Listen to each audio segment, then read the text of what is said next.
Welcome to my channel. Kids Tunes, please like, share, and subscribe. एक समंदर के बीच बहुत सुंदर टापू था। चारों तरफ पानी से घिरा हुआ, हरियाली से लहलहाता एक सुंदर टापू, जहाँ छत्र कबीले के लोग रहते हैं। उसी कबीले में एक लड़की मिली अपने बाबा के साथ खुशी खुशी रहती थी।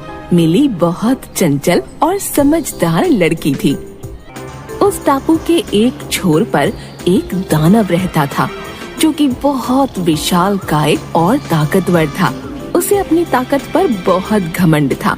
वो पूरे टापू पर अपना राज चाहता था और अपनी मनमर्जी करता था। बचाओ, बचाओ। टापू पर सब कबीले वाले दानव से छुटकारा चाहते थे।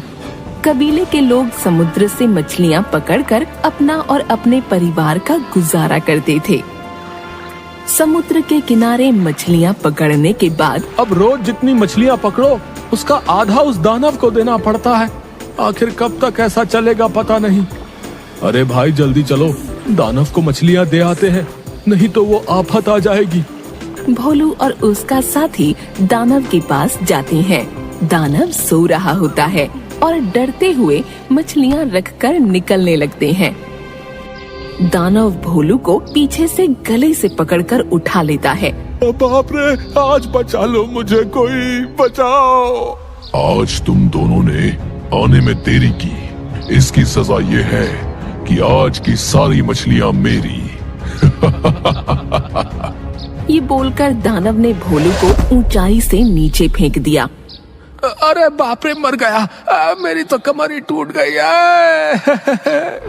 भोलू लंगड़ाते हुए और उसका साथी उसे संभालते हुए दोनों उस जगह से निकलते हैं। सारे कबीले वाले मिलकर विचार करते हैं कि कैसे इस दानव से छुटकारा मिले। एक दिन सब कबीले वालों ने एक योजना बनाई। उस दानव को आज से कोई मछली नहीं देगा। वो खुद मछली पकड़ने नहीं जाएगा, क्योंकि वो पानी से डरता है, और वो मछलियों की तलाश में जरूर निकलेगा। हम एक पिंजरे में कुछ मछलियां रख देंगे।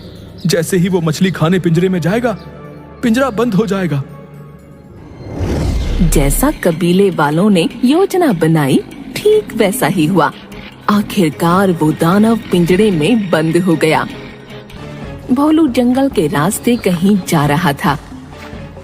अचानक दानव के पिंजरे के पास वह आ पहुंचा और दानव को देखकर झट से एक पेड़ के पीछे छिप गया।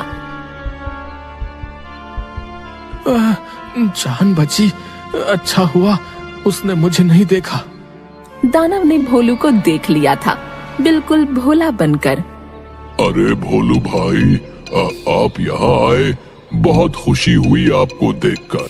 मुझे इस पिंजरे से आजाद कर दो, मैं किसी को परेशान नहीं करूँगा। नहीं नहीं, तुम बहुत घमंडी और बुरे हो। तुम सबको तंग करते हो। मैं तुम्हें नहीं खोल सकता। एक सप्ताह से भूखा हूँ, कुछ नहीं खाया। अब तो कुछ पलों का मेहमान हूँ।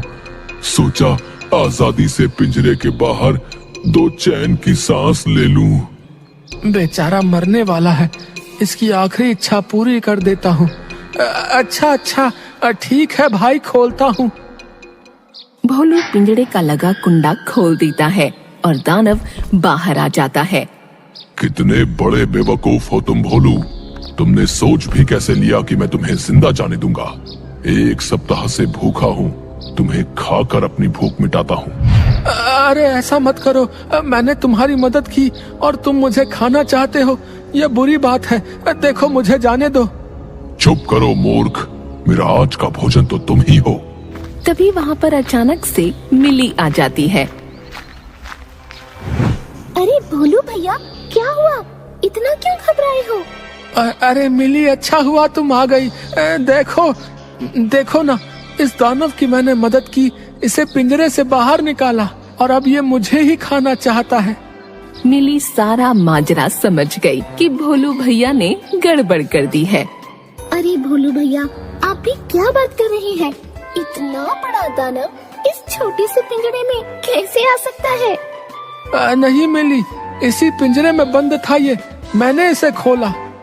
पर मुझे बताओ तो कि इतना सा ये पिंजरा है और दानव इतना बड़ा, भला कैसे बिताएगा इसमें? चुप करो तुम दोनों। एक तो भूख से बेहाल हो रहा हूँ, ऊपर से तुम दोनों की बकबक में इसी पिंजरे में बंद था। इस मूर्ख ने ही मुझे आजाद किया। चलो अब मुझे इसे खाने दो। अरे दानव जी, आप भी भोलू भैया की तरह बेवकूफी की बातें कर रहे हो। भला पिंजरे में आप कैसे आ सकते हैं? देखो मूर्खों, ऐसे बंद था मैं, ऐसे। इतने में मिली झट से पिंजरे का कुंडा लगा देती है। ये क्या किया तुमने? खोलो मुझे, बाहर निकालो मुझे।